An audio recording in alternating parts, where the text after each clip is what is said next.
Ibrahim Manzo Diallo est le premier à saluer le Premier ministre Rim Talba Jean-Emmanuel Ouédraogo.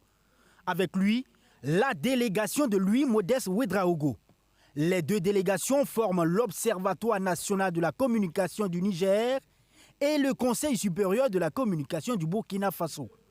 Ils viennent avec un objectif clair, présenter au chef du gouvernement une plateforme commune des régulateurs de la communication des pays membres de l'AES en gestation. Pour eux, l'AES avec ses pairs a une même vision, un même défi sécuritaire, la lutte contre la désinformation et la manipulation. Comme vous pouvez le constater, la machine à Kroll ne dort pas. Les gars s'activent pour faire en sorte que le projet initié par l'AES tombe à l'eau. Mais ils ignorent que les gens comme nous, on est derrière pour faire en sorte que l'information telle qu'elle doit être relayée et que l'AES, ce projet, ne tombe pas à l'eau. Surtout les plateformes numériques. Aujourd'hui, il n'est un secret pour personne que nos États, avec leurs armées unifiées, font face à une guerre asymétrique. Nos braves soldats font de leur corps des boucliers pour protéger notre État confédéral, l'AES. Mais quelque chose se passe. Et cette chose, c'est la guerre informationnelle. Nos 70 millions d'habitants, de population, elles tombent dans les pièges. Des fois, même des cadres, même des intellectuels tombent dans les pièges de l'information manipulée. C'est pour ça qu'on a décidé de faire front commun contre cette guerre informationnelle.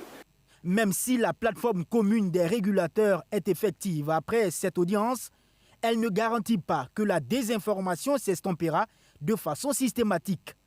Conscient de cet état de fait, Ibrahim Manzo Diallo lance un appel à tous les professionnels des médias et au peuple de l'AES. Il y a des officines, il y a des laboratoires qui sont là, qui ne font que pratiquer de la mauvaise information, manipuler l'information, vendre du faux à nos populations.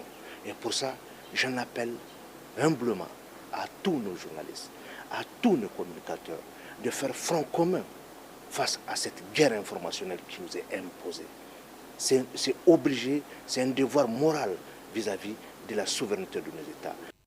Tel que vous pouvez remarquer sur cette vidéo, le Burkina, le Mali et le Niger font face à la guerre informationnelle imposée par les terroristes.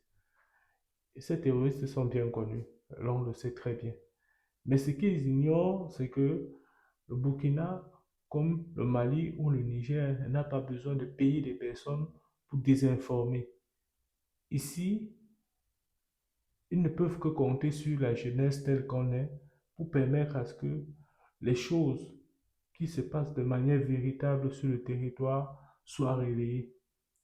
Et ces trois pays n'ont pas besoin de payer des personnes pour parler pour eux.